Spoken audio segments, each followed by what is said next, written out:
Doctorate आहे. Doctorate म्हणजे education फील्डमधली सगळ्यात वरची डिग्री.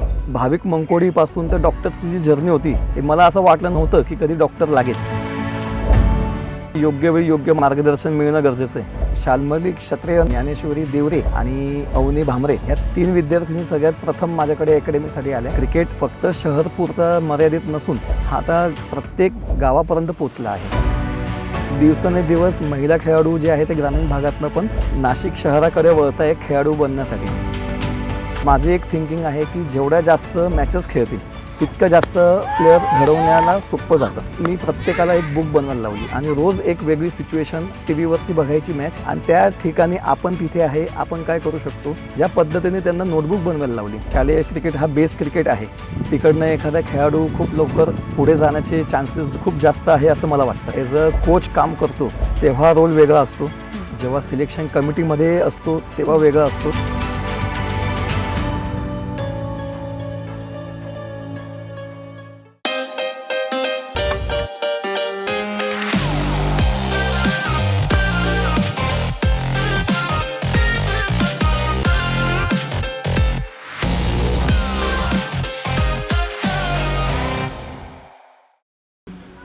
नमस्कार, बिहाइंड द विकेट्स या शोमध्ये आपलं स्वागत आहे. आज आपल्यासोबत आहे श्री डॉक्टर भाविक मानकोडी सर. सर, आपल्या शोमध्ये स्वागत आहे. नमस्ते मॅम.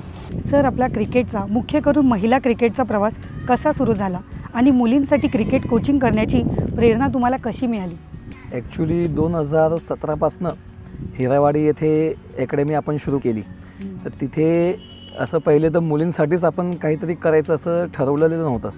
पण शाल्मली क्षत्रिय नावाची एक विद्यार्थिनी ज्ञानेश्वरी देवरे आणि अवनी भामरे ह्या 3 विद्यार्थिनी सगळ्यात प्रथम माझ्याकडे अकॅडमीसाठी आल्या आणि त्यांनी वडिलांनी मला रिक्वेस्ट केली की आपण इथं अकॅडमी सुरू करताय तर त्याच्यामध्ये आमच्या मुलींना तुम्ही सहभाग करून घ्या. तर वेळोवेळी त्यांचं पाठलाग घेत होते माझा. तर त्या पद्धतीने मग मुलींचं क्रिकेट आपण तिथं सुरू केलं. म्हणजे पहिली ॲडमिशन जे आपल्या अकॅडमीमध्ये जे झालं हे अकॅडमीमध्ये पहिल्या 3 ॲडमिशन जे झालं ते महिला खेळाडूंचं झालं आहे. त्यानंतर हळूहळू त्या मुली डे बाय डे इम्प्रूव्ह करत गेले, नॅशनल लेवलला रिप्रेझेंट करायला लागले की त्यानंतर मग हळूहळू आणखीन महिला खेळाडू आपल्या अकॅडमीमध्ये सहभाग घेणं सुरू झालं. आणि त्याच मार्गाने जर बघत गेले की मुलींचं क्रिकेट आणि मुलांच्या क्रिकेटमध्ये फरक असा की मुलांचं जे क्रिकेट आहे त्याच्यामध्ये कॉम्पिटिशन अपॉर्च्युनिटीज जास्त आहेच, पण त्याचबरोबर महिलांचं जे अपॉर्च्युनिटीज आहे हे मुलांपेक्षा दुप्पट प्रमाणे जास्त आहे. तर जास्त प्रमाणात असल्या कारणाने मग माझा विचार आला की आपण मुलांसाठी तर सगळंच करतायत, तर प्रयत्न करूया मुलींना पुढे घेऊन जायचा. तर त्या उद्देशाने मुलींचं क्रिकेट हळूहळू अकॅडमीमध्ये डेव्हलप होत गेलं. सर, जसं आता तुम्ही बोलले की महिलांचा सहभाग आता क्रिकेटमध्ये वाढत चालला आहे, तर सध्या तुमच्या 2 मुली या महाराष्ट्र अंडर-19 आणि सिनियर टीममध्ये खेळत आहेत, तर त्यांची तयारी तुम्ही कशी केली? सर्वप्रथम तर खेळाडू घडवण्यासाठी एक टाईम टेबल बनवला आम्ही की सकाळी काय करायचं आहे, दुपारी काय करायचं आहे, संध्याकाळच्या वेळी काय करायचं आहे. त्या पद्धतीने आपण एक रुटीन बनवलं. त्यांचं सकाळच्या डाएटपासून ब्रेकफास्टपासून तर डिनरपर्यंत काय खायचं काय नाही खायचं, सकाळी उठल्यानंतरचं जे वर्कआउट आहे त्या तिथून तर दुपारी काय वर्कआउट करायचं, कधी करायचं, कसं करायचं, या सगळ्या गोष्टींचा आपण त्याच्यामध्ये समावेश केला. आणि त्या पद्धतीने त्यांना नंबर ऑफ मॅचेसवरती जास्त फोकस दिलं. माझी एक थिंकिंग आहे की जेवढ्या जास्त मॅचेस खेळतील तितकं जास्त प्लेअर घडवण्याला सोपं जातं.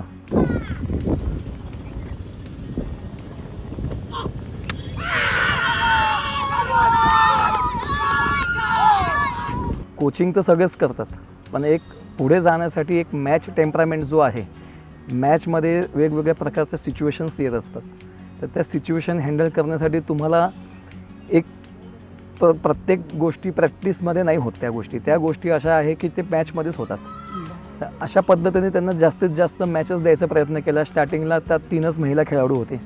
आता त्यांना मॅचेस द्यायचे तर कसं करायचं, मग इतर क्लबमध्ये जायचो मी. तिथं त्यांना रिक्वेस्ट करायचं की माझ्याकडे खेळाडू आहे, तुम्ही त्यांना संधी द्या, परफॉर्म केलं तर खेळवा, नाही तर तुम्ही त्यांना थोडं रेस्ट दिला तरी चालेल. या पद्धतीने काही नाशिकचे जे काही कोचेस जे आहे, माझे गुरु असतील किंवा माझे मित्रमंडळी असतील, त्यांनीही तेवढंच कार्य मला केलं त्या मुलींना पुढे नेण्यासाठी. आणि त्याचबरोबर जसं मी तुम्हाला मागे सांगितलं की प्रत्येक सिच्युएशन वेगवेगळी मॅचमध्ये घडत असते. तर मग मी प्रत्येकाला एक बुक बनवायला लावली आणि रोज एक वेगळी सिच्युएशन टी व्हीवरती बघायची मॅच आणि त्या ठिकाणी आपण तिथे आहे, आपण काय करू शकतो हे त्याच्यामध्ये मेन्शन करायचं. आपल्या थॉट प्रोसेसने, आपल्या माहितीप्रमाणे, आपल्या बुद्धिमत्तेच्या क्षमतेप्रमाणे आपण त्याच्यामध्ये कसे कॉन्ट्रीब्यूट करू शकतो या पद्धतीने त्यांना नोटबुक बनवायला लावली. आजही तुम्ही जर माझ्या खेळाडू जे आहेत त्यांची नोटबुक बघितली तर तुम्हाला कमीत कमी 5 ते 6 नोटबुक आपण ॲज अ प्रिंट काढू शकतो वेगवेगळ्या सिच्युएशन्सवरती. आणि त्याचा फायदा जेव्हा माझे एक शाल्मली क्षत्रिय विद्यार्थिनी जेव्हा दिल्ली अगेन्स्ट क्वार्टर फायनल मॅचमध्ये खेळली, ज्या सिच्युएशनमध्ये होती त्या सिच्युएशनमधनं महाराष्ट्राच्या संघाला तिने बाहेर काढलं. पण ते लोकांसाठी ते एक परफॉर्मन्स आहे, पण त्याच्या आधी तिने त्या परफॉर्मन्ससाठी 50 पेजेस तिने लिहिलेले. तर काही गोष्टी अशा असतात ज्या ऑन फील्ड कराव्या लागतात आणि काही गोष्टी अशा असतात ज्या ऑफ फील्डही करू शकतो आपण. तर दोन्ही पद्धतीने करण्याचा प्रयत्न केला आणि देवाच्या कृपेने खेळाडू घडत गेले आणि परफॉर्मन्स होत गेला. तर मग नोटबुक आपण लिहित गेलो, त्याच्या वेगवेगळ्या सिच्युएशन बनवत गेलो आणि त्याचा फायदा शाल्मली क्षत्रियाला महाराष्ट्र दिल्ली ह्या 2 संघाचे अंडर-19 वन डेच्या स्पर्धा चालू होते. आता पुढे काय तर शाल्मली ॲज अ बॉलर टीममध्ये सिलेक्ट झाली होती आणि तरीसुद्धा ही जी आपण एक पद्धत करण्याचा प्रयत्न, डेव्हलप करण्याचा प्रयत्न केला की नोटबुकमध्येच वेगवेगळ्या सिच्युएशन लिहायच्या. तर त्या सिच्युएशनचा फायदा तिला असा झाला की 147 विकेट्स असतानासुद्धा ती महाराष्ट्र संघाला 170पर्यंत ती घेऊन गेली आणि संघाला एक चांगला स्कोरपर्यंत घेऊन जाण्यामध्ये तिची मदत झाली. आणि महाराष्ट्र जी आहे ती जी मॅच आहे ही 40 रनाने जिंकली आणि साधारणतः 26 ते 27 वर्षानंतर महाराष्ट्र जी आहे ती त्या वर्षी फायनलपर्यंत पोचली. तर ही जी नोटबुक लिहिण्याची जी सवय आहे तर ही पण आपण ऑफ फील्ड करण्याचा एक छोटासा प्रयत्न केला, जेणेकरून काहीतरी कॉन्ट्रीब्यूट आपल्या साईडने काहीतरी क्रिकेटला करण्यात यावं आणि त्याचा फायदा as a practically on field गेल्यानंतर असं वाटतं आपल्याला की भाई तुम्ही ऑलरेडी या सिच्युएशनमधनं 10 वेळा गेलेले आहेत, तर नवीन सिच्युएशन ही आपल्यासाठी नसते. तर त्याचा मेंटली हा एक वेगळा तयारी आपण करण्याचा प्रयत्न केला आणि त्याचा फायदा शाल्मलीला झाला आणि त्याचबरोबर महाराष्ट्राच्या संघाला पण झाला. सर, NCA कॅम्प हा खूप म्हणजे ऑल ओव्हर इंडियामध्ये खूप महत्त्वाचा मानला जातो. शाल्मलीची NCA कॅम्पसाठी निवड झाली होती, तर तुमचं मार्गदर्शन तिला कितपत महत्त्वाचे ठरले? शाल्मली पहिल्याच वर्षी NCA कॅम्पला सिलेक्ट झाली. ही सर्वप्रथम तर खूप आनंदाची बातमी आमच्यासाठी होती, कारण की आमचं तयारी होती की पहिलं वर्ष आहे तर तुम्ही कमीत कमी महाराष्ट्राच्या प्लेइंग स्कॉटपर्यंत पोचणं ही आमची तयारी तर होतीच. पण तिला ज्या पद्धतीने आपण फिजिकली ॲज वेल एज मेंटली जे आपण तयार केलं होतं तर सगळ्यात मोठा हातभार त्याचा होता की ती फिजिकली तर ती मजबूत होतीच, सगळ्या गोष्टी चांगल्या पद्धतीने करत होती, पण एक खेळाडूला वेगळं करण्यासाठी तुमचं मेंटल टफनेस त्या प्लेअरमध्ये असणं खूप गरजेचं आहे आणि ती मेंटली स्वतः इतकी प्रिपेअर होती त्या गोष्टी करण्यासाठी. तर त्याचा फायदा तिचा असा झाला की सकाळी आम्ही रेग्युलर आपलं जे रुटीन आहे, फिटनेस असेल, फिटनेसनंतर तिची बॉलिंगची ड्रिल्स असतील किंवा बॅटिंगच्या ड्रिल्स असतील, हे संपवले सकाळी 4 ते 5 तास. त्यानंतर दुपारचं थोडंसं रेस्ट करून त्या दुपारच्या पिरियडमध्ये आपण त्याला नोटबुक लिहिण्याची सवय लावली होती. जसं की मागे मी तुम्हाला सांगितलं की एक सिच्युएशन लिहायची आहे, तर दुपारच्या वेळेमध्ये झोप न घेता जेवण झाल्यानंतर अर्धा तास रेस्ट करून एक अर्धा ते 1 तास तुम्ही नोटबुक सिच्युएशनवरती लिहायची एक सवय लावली. त्यानंतर संध्याकाळचा 4 ते 8 वाजेपर्यंत मग नेट सेशन, मग त्यावरती आपण वेगवेगळ्या फिल्डिंग ड्रिल्स करायचो. नेट्समध्ये बॉलिंग असेल, बॅटिंग असेल, हे वर्षोनिवर्ष आपण हे जे रुटीन आहे हे आपण त्याच्यामध्ये सातत्याने फॉलो केलं. मान्सून जरी असेल तरीही शेड लावून, जिथं शेड नाही आहे तर जिथं अवेलेबल आहे तिथं जाऊन नेट्स केल्या. त्याचबरोबर फिजिकली तयारी करण्यासाठी फिटनेस क्लासेस लावले, कंडिशनिंगचे क्लासेस घेतले आपण तिच्यासाठी, आणि सायकोलॉजिकली तयारी करण्याचा प्रयत्न थोडा जास्त होता. आणखी एक खेळाडूला क्रिकेट, एक खेळाडू जे लोकल लेवलला खेळतो, इंटरनॅशनल लेवल पण तेच खेळतात, ते काही वेगळं करत नाही. पण दोघांमधलं फरक हाच आहे की ते मेंटली स्वतःला किती प्रिपेअर करतात त्या ठराविक सिच्युएशन जे आपल्यासमोर येणार आहे. आणि त्या आलेल्या सिच्युएशनवरती निर्णय घेणं, योग्य वेळी योग्य निर्णय घेणं, हा एक खेळाडूचा खूप महत्त्वाचा भाग आहे. तर त्या गोष्टीवरती आम्ही थोडं जास्त लक्ष दिलं आणि ह्या सगळ्या गोष्टी करत असताना हळूहळू ती डेव्हलप होत गेली आणि ह्या पद्धतीने आम्ही तिची तयारी करून घेतली. सर, ग्रामीण भागातील मुलींसाठी क्रिकेटमधील रुची निर्माण करण्यासाठी तुम्ही काय प्रयत्न करताय? ग्रामीण भागामध्ये ज्या खेळाडू जे आहे, पहिली गोष्ट तर ग्रामीण भागात जे राहता येते तर माझ्या मते खूप चांगली गोष्ट आहे, कारण की तिथं सगळ्या गोष्टी नॅचरल मिळत असतात आणि त्या नॅचरल गोष्टीमुळं काय होतं की त्यांना काही गोष्टीमध्ये मेहनत करण्याची आवश्यकता कमी पडते. त्यांचं खानपान असेल, राहण्याची पद्धत जी आहे ह्या नॅचरल पद्धत आहे.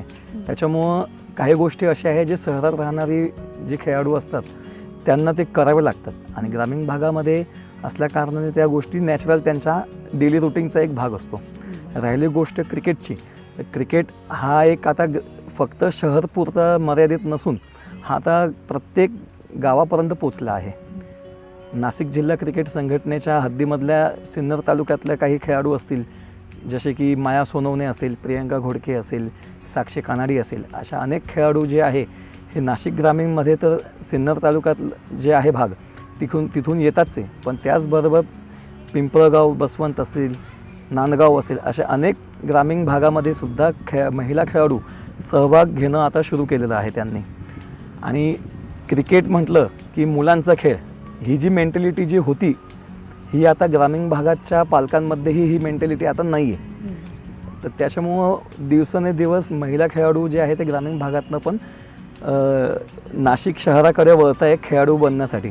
जसं की एक कल्याणी कुटे म्हणून एक विद्यार्थिनी आहे आपली, ती रोज डेली सकाळी 6:30 वाजता घरून निघते, 7:30 वाजता अकॅडमीला पोचते, प्रॅक्टिस करते, घरी जाते, शाळा करते, संध्याकाळी परत ती प्रॅक्टिसला येते.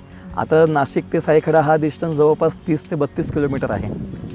पण अशा ज्या खेळाडू आहे ज्यांना करिअर करायचं आहे क्रिकेटमध्ये, तर अशा खेळाडूंसाठी ही एक चांगलं एक्झाम्पल आहे की 12 वर्षाची मुलगी ही ॲज अ करिअर क्रिकेट बघते आणि त्यासाठी लागणाऱ्या जे काय आवश्यक वस्तू जे तिला ग्रामीण भागामध्ये मिळू शकत नाही आहे ते शहरात ती स्वतः येऊन ती करते आणि त्याचा सपोर्ट आईवडील करत आहे.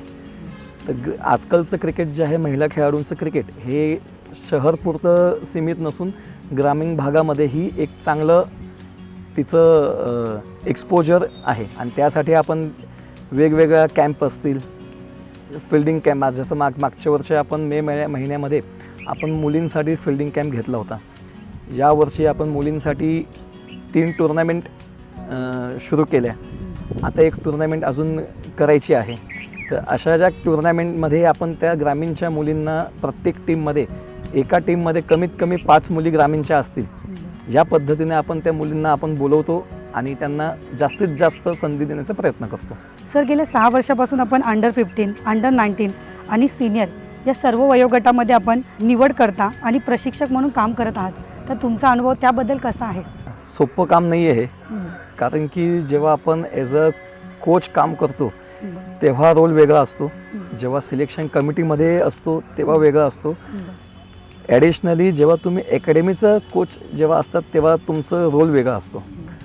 जेव्हा आपण एखाद्या खेळाडूचं एखाद्या डिस्ट्रिक्टसाठी सिलेक्शन करतो आहे तेव्हा नंबर ऑफ प्लेयर्स ग्राउंडमध्ये अवेलेबल होत असतात. प्रत्येकाला वाटतं की माझं सिलेक्शन झालं पाहिजे, मी छान खेळते. प्रत्येक प्लेयर, माझं एक थिंकिंग आहे की प्रत्येक प्लेयर जे आहे हे आपापल्या लेवलने चांगलेच असतात. कोणी कमी असतं, कोणी जास्त असतं, फरक फक्त एवढाच असतो. तर एक्सपिरियन्स म्हटला की असं काही वेगळा नाही आहे. जे बेस्ट प्लेयर जे निवडून येतात ते बेस्ट प्लेयर निवडण्याची तयारी फक्त मनात आहे.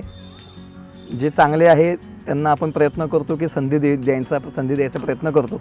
मग ते कोणत्याही जिल्ह्यातनं असो, कोणत्याही तालुक्यातलं असो किंवा कोणत्याही अकॅडमीतले असो, प्रयत्न असंच असतो की भाई तुम्ही जर हे 15 मुली जर आपण सिलेक्ट केलेले आहे तर त्या 15 मुलींवरती अन्याय नको व्हायला, किंवा ज्या मुली सिलेक्ट नाही झाल्या त्या मुलींवरती मग अन्याय नको व्हायला की त्यांना परिपूर्ण संधी नसेल मिळाली किंवा त्यांना संधी मिळाली आहे पण त्यांना करता नाही आलं.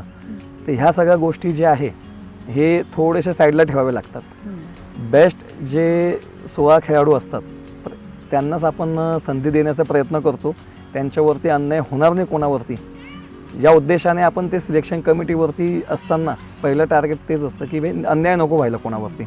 त्यासाठी आपण सिलेक्शन करत असताना सिलेक्शन बॉडी आहे पूर्ण, त्यात अजून भावना गवळी मॅडम असतील, साळी मॅडम असतील, शिरसाट सर असतील, मालुसरे सर असतील, अशा सगळ्यांचं मत घेऊन एक संघ निवडतो आपण.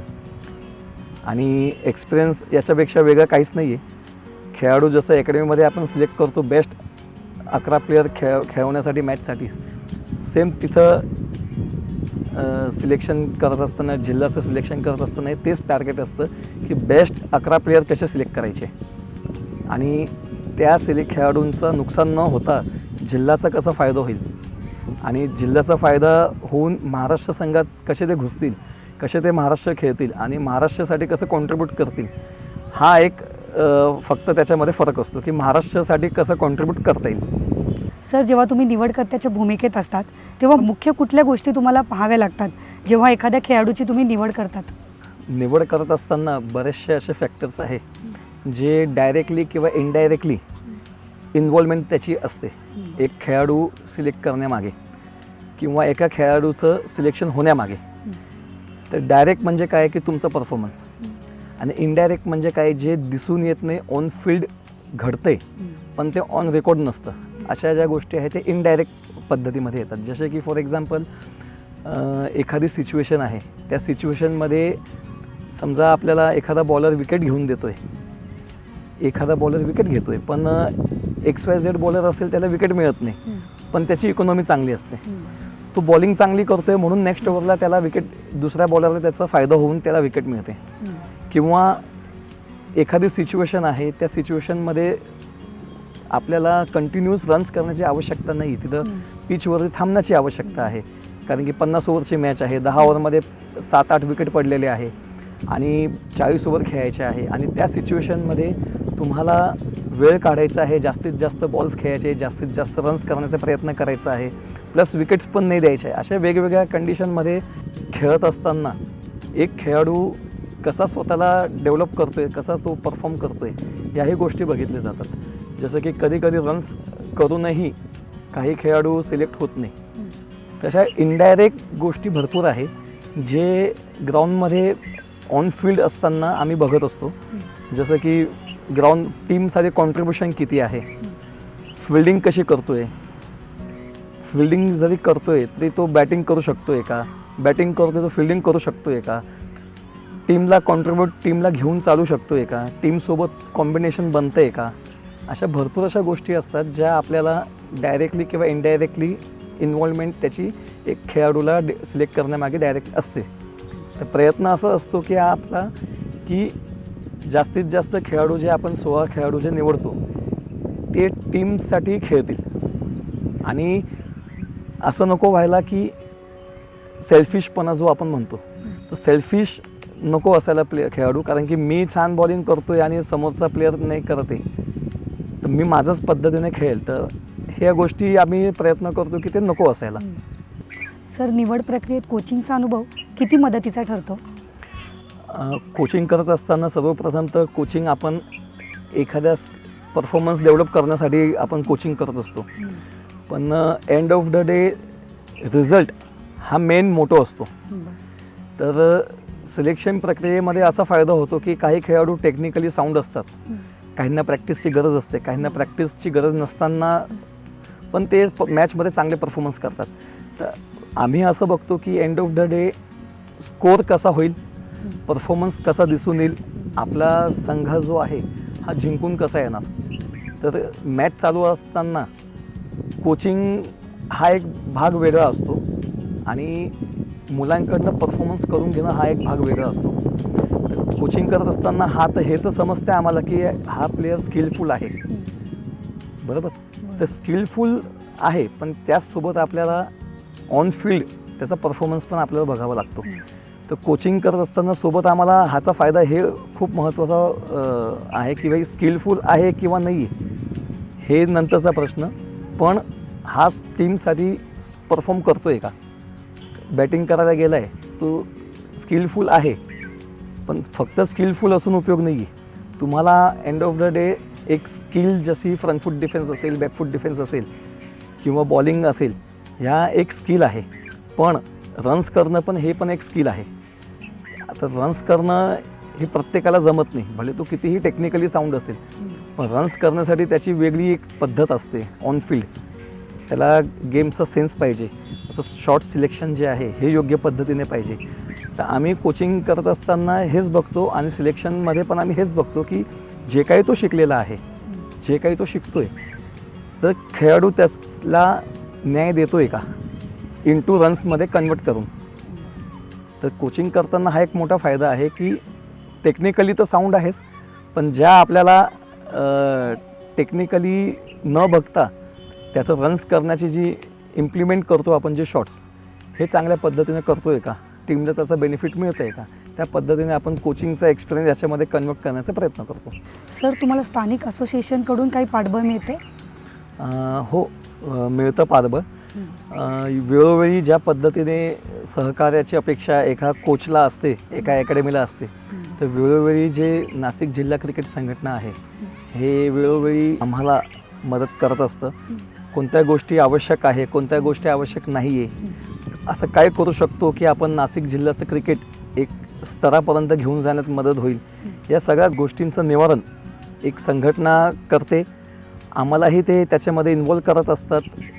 काही गोष्टी जे डायरेक्टली त्यांच्यापर्यंत पोचत नसतील आणि ॲज अ रिप्रेझेंटेटिव्ह म्हणून समजा आम्ही त्यांच्यापर्यंत पोचलो, तर ते नक्कीच आमच्या गोष्टी ऐकतात, समजतात आणि त्याच्या मागे ती गोष्ट जी आपण त्यांच्या समक्ष मांडलेली आहे त्या गोष्टींवरती निवारण पण सुद्धा ते करण्याचा 100% प्रयत्न त्यांचा असतो. सर, आपल्या नावामागे आपण डॉक्टर भाविक मानकोडी हे लावतात, त्याबद्दल आम्हाला जाणून घ्यायला आवडेल. माझं जे क्वालिफिकेशन जे आहे, मी डॉक्टरेट आहे. डॉक्टरेट म्हणजे एज्युकेशन फील्डमधली सगळ्यात वरची डिग्री, त्याच्यावरती डिलीफ असते. पण ते पण आता प्रयत्न चालू आहे माझा करण्याचा, तेही अचीव करेल येत्या काही काळामध्ये. पण डॉक्टर भाविक मंकोडीपासून तर डॉक्टरची जी जर्नी होती, हे मला असं वाटलं नव्हतं की कधी डॉक्टर लागेल. कारण की ज्या पद्धतीने मी क्रिकेट खेळत होतो, ज्या पद्धतीने माझा जो बेस होता, सगळे म्हणतात की एज्युकेशन इंग्लिश मिडियममध्ये पाहिजे, तुम्हाला 70-80% 90% आले तरच तुम्ही काहीतरी अचीव करू शकता. तर म्हणजे माझ्या गोष्टीमध्ये थोडंसं वेगळं घडलं.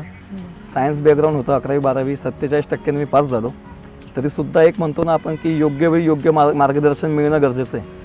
तर देवाच्या कृपेने मला योग्य वेळी योग्य मार्गदर्शन मिळालं आणि त्या मार्गदर्शनाचा मी फायदा करून घेतला. आणि जे गुरु सांगतात हे कधीही एखाद्या प्लेयरसाठी चुकीचं वेळ नसतं आणि मी गुरुचं ऐकलं.